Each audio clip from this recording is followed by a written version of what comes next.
Aziza yang berada di balkon segera bangkit. Dia lalu berdiri di dekat pagar balkon dan menatap ke arah Hilda yang baru aja turun dari motor petugas polisi.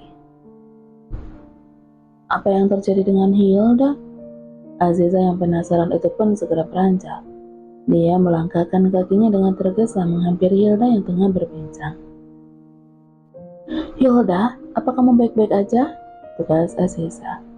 Iya mbak, aku baik. Oh ya mbak, ini Juan. Dan Juan, ini Mbak Aziza, dia istrinya Bang Frans yang tadi aku ceritakan. Juan mengangguk kemudian mengeluarkan tangan. Namun Aziza melipat kedua tangannya sembari tersenyum ramah. Zuan pun tersenyum tipis kemudian menarik ulur tangannya itu. Mbak Aziza seorang muslim dan Bang Frans juga udah mengalap. Waktu kau dan Dimas datang ke sini, aku belum bisa menerimanya sebagai seorang kakak. Makanya waktu itu aku memintanya untuk menjagokan minuman pada kalian. Tapi sekarang, ucap Hilda yang lalu merangkul Aziza. Aku sudah menganggapnya sebagai seorang kakak yang sangat aku sayangi. Aziza dan Juan sama-sama tergelak, lalu Juan pun pamit pergi. Mbak, panggil Hilda lembut. Wajahnya begitu sumringah. Ayo cerita sama mbak, ada apa ini? Apa yang terjadi? Kenapa kamu terlihat bahagia sekali? Dan kenapa kamu hanya pulang sendiri? Di mana abangmu? Secara Aziza. Hilda tersenyum geli. Dia lalu mengaitkan tangannya di lengan Aziza. Bang, Frans ada di showroom tadi. Hilda menceritakan jika mobilnya mogok. Dia lalu bertemu dengan Juan yang mengajaknya makan siang di rumah. Oh iya mbak. Hilda menarik tangannya dari lengan Aziza. Dia tetap pakai iparnya itu dengan lekat. Apa mbak mau mengajariku tentang Islam? Pertanyaan Hilda sontak membuat Aziza tersenyum manis. Apa kamu serius ingin belajar tentang Islam? Tentu saja mbak. Aku ingin mbak mengajariku tentang Islam. Rengek Hilda yang kembali mengaitkan tangan di lengan Aziza. Ayo katakan, apa ini semua karena pria itu? Hilda tidak menyahut namun pipinya yang merona seolah menjadikan jawaban dari pertanyaan yang Aziza lontarkan. Malam harinya, apa? Jadi Hilda memintamu untuk mengajarinya tentang agama Islam? Tugas Frans. Aziza mengangguk cepat. Aku sangat senang. Dia juga semakin penasaran dengan agama Islam dan dia sedang dekat dengan... Aziza menceritakan tentang kedekatan Hilda dengan Juan hingga Hilda yang diantar pulang oleh Juan tadi siang. Mendengar hal itu, Frans yang tengah berbaring di sisi sang istri bergegas bangkit. Abi mau kemana? Tugas Aziza. Aku mau ke dapur, tenggorokan aku rasanya kering. Itu ada air minum, Bi. Aziza menunjuk ke air mineral gelas yang tergeletak di atas meja. Bukan sayang, sepertinya aku ingin membuat kopi. Kalau gitu biar aku aja yang membuatkan. Abi tunggu di sini. Tidak usah, maksudku kamu di kamar aja. Ini udah larut. Biar aku aja. Aziza mengangguk dengan wajah heran.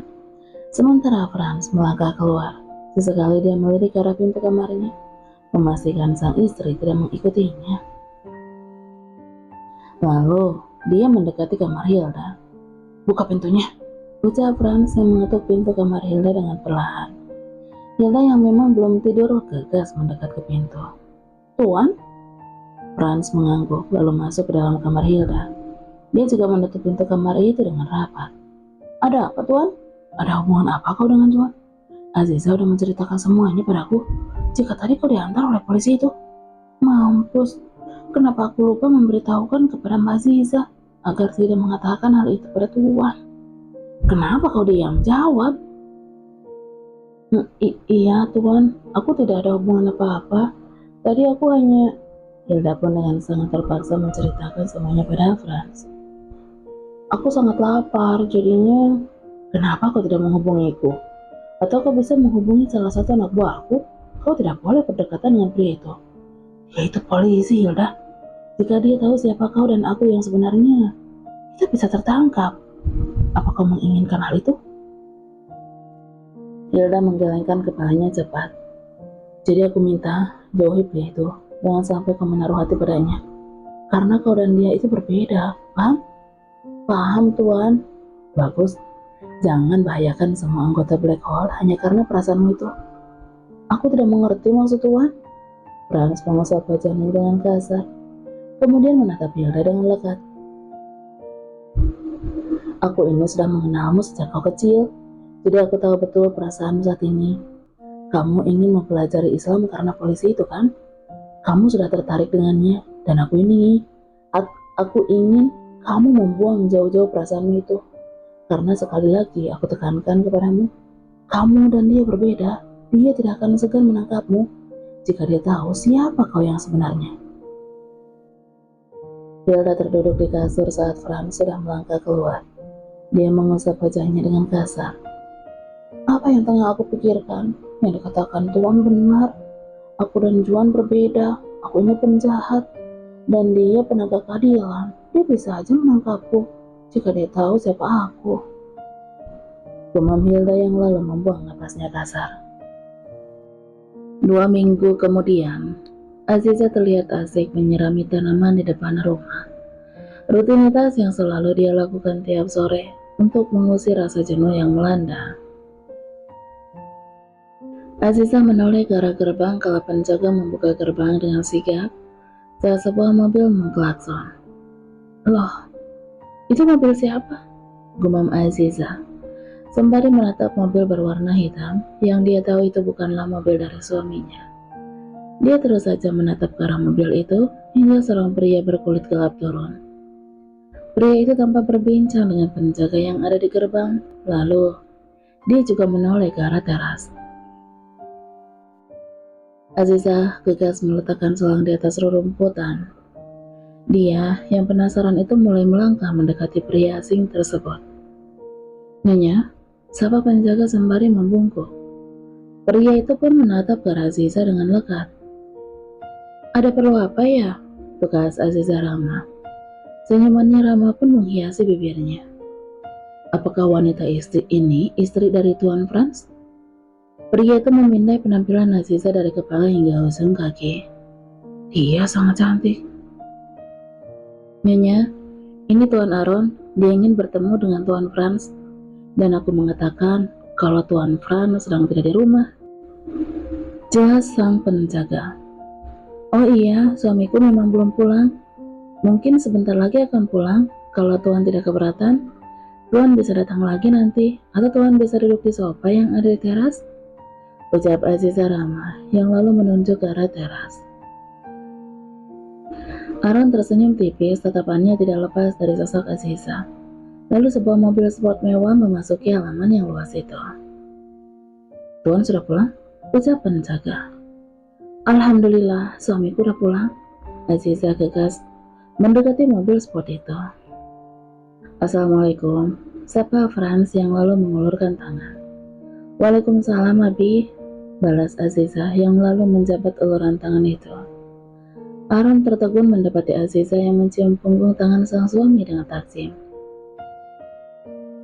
Bahkan Franz juga memeluk sang istri dan meninggalkan sebuah kecupan di dahi sang istri. Aaron? Sahut Paul yang datang mendekatinya. Iya Paul, apa kabar? Tukas Aaron sembari mengelurkan tangan. Baik, kenapa kau tidak mengabariku kalau kau udah sampai di kota Barson? Aku bisa menjemputmu, ucap Paul yang lalu merangkul Aaron dengan hangat. Franz selalu meminta Aziza untuk masuk duluan. Aziza menurut, sementara Franz mendekati Aaron. Wah, kenapa kau baru datang sekarang? Harusnya kau datang minggu lalu bukan? Kata Franz. Sebuah senyuman tipis pun terbit di bibir Aaron. Salah sang penguasa kota Barsom itu merangkul dan mengajaknya masuk ke dalam rumah. Itu dia alasannya. Itu dia masalahnya. Tuhan, ada urusan penting yang harus aku kerjakan. Ya, begitulah. Kata Aaron yang kemudian tergigah-gigih. Franz selalu mempersilahkan ia duduk di sofa yang ada di ruangan itu. Aaron mengedarkan pandangannya ke sekeliling. Apa yang kau cari? Tugas Tuan Franz. Tidak Tuan, rumah ini sangat megah. Ayolah Aaron, ini masih rumahku yang dulu, tetap sama seperti dulu. Tidak ada yang berubah. Franz selalu meminta Paul untuk memberitahukan pada pelayan agar membawakan Aaron minuman. Paul melangkah dengan tegap ke belakang, sedangkan Aaron dia masih saja sibuk mengedarkan pandangannya ke seliling. Kemana perginya para penjaga di rumah ini, Tuan? Tugas Aaron. Kau tahu sendiri, sejak ditangkapnya Vito, aku tidak berani menaruh banyak penjaga di rumah ini. Saat ini aku sedang dicurigai oleh petugas, jadi aku hanya menempatkan satu penjaga, itu pun di luar. Lagi pula, siapa yang berani menyerang ke kediamanku ini? Ujar Franz yang membuat Aaron tergelak. Lalu di mana Hilda? Kenapa aku tidak melihatnya? Franz tidak langsung menyahut. Dia mengedarkan pandangannya ke sekeliling. Dia ada di markas bersama Johnny, balas Franz dengan nada berbisik. Sementara Hilda yang tengah duduk di sebuah kafe bersama dengan Juan itu membulatkan mata ketika membaca sebuah pesan dari Johnny. Pria itu meminta dia untuk datang ke markas saat ini juga, karena Franz dan Aaron tengah dalam perjalanan menuju markas. Akan menjadi masalah besar bagi Hilda jika saat sang tuan datang, dia tidak ada di markas. Joan, ucapan Hilda yang tegas berdiri. Ada apa? Tugas Joan. Aku harus pulang, balas Hilda. Pulang? Tapi pesanan kita saja belum sampai, ucap Joan. Hilda menggigit bibirnya. Ini Mbak Ziza sakit, maafkan aku Joan. Makan malam kita tunda aja ya kapan-kapan. Joan mengerutkan kening ketika Hilda beranjak pergi dengan tergesa. Ada apa dengannya? Kenapa dia tergesa-gesa seperti itu? Gumam Joan. Sang pramusaji pun datang hendak menyuguhkan hidangan yang mereka pesan. Bungkus saja Mbak, ucap Joan. Bungkus Tuan. Joan hanya menjawab dengan menganggukkan kepalanya. Aku ingin makan malam dengannya, tapi dia malah pergi begitu aja. Hilda melajukan mobil dengan kecepatan kencang hingga tidak membutuhkan waktu yang lama untuk sampai di markas. Dia bisa bernapas lega sekarang karena dia sampai lebih awal dari Franz. Ayolah Hilda, kenapa wajahmu tegang gitu? Kata Johnny yang kemudian tergagap geli. Tatapan tajam pun dihunuskan Hilda pada Johnny. Sial, apa maksudmu tertawa seperti itu? Apa kau tengah mengajariku? Hilda, apa kau pikir Tuan akan datang ke markas malam ini? Tentu saja tidak. Aku hanya tidak ingin kesepian di sini. Ucap Johnny dengan wajah santainya. Bau kementah Hilda mendarat di wajah Johnny. Pria itu meringis memegang hidungnya yang nyeri. Kenapa kau malah memukulku? Kesal Johnny. Bisa-bisanya kau mengerjaiku. Dasar keparat. Tenanglah Hilda, ucap Johnny. Kenapa kau harus marah? Lagi pula kita berdua ditugaskan untuk menjaga markas dan kau malah keluyuran tidak jelas. Jika Tuan tahu, dia pasti akan marah besar kan? Hilda mendengus kesal kemudian duduk di sebuah sofa dengan gusar. Hingga pulsanya berdering, rupanya telepon dari Paul yang meminta ia dan Johnny untuk segera datang ke kediaman Franz. Lalu bagaimana dengan markas? Ucap Hilda. Tinggalkan aja, ada banyak anggota Blackhawk yang ada di sana. Ayo cepatlah pulang. Kita akan makan malam bersama dengan Aaron, ucap Paul. Hilda dan Johnny akhirnya sampai di kediaman Tuan Franz. Keduanya melangkah masuk dengan tergesa, bergabung dengan semua yang udah duduk di meja makan. Hilda, akhirnya kau datang juga. Sejak tadi, Aaron menanyakan keberadaanmu, kata Paul. Hilda menarik sebuah bangku, lalu duduk di sisi Aziza. Kenapa wajahmu terlihat kesal gitu? Kata Aaron. Bukan urusanmu, sahut Hilda dingin yang membuat Aaron tersenyum tipis. Sudah, sebaiknya kita makan aja, kata Franz. Aziza dengan sigap memasukkan nasi serta lauk pauk ke dalam piring sang suami. Jangan lupa baca doa dulu, bisiknya pelan yang dianggukkan oleh Tuan Franz. Pria itu mengedahkan tangan. Begitupun dengan Aziza yang kemudian menyampukan tangannya di wajah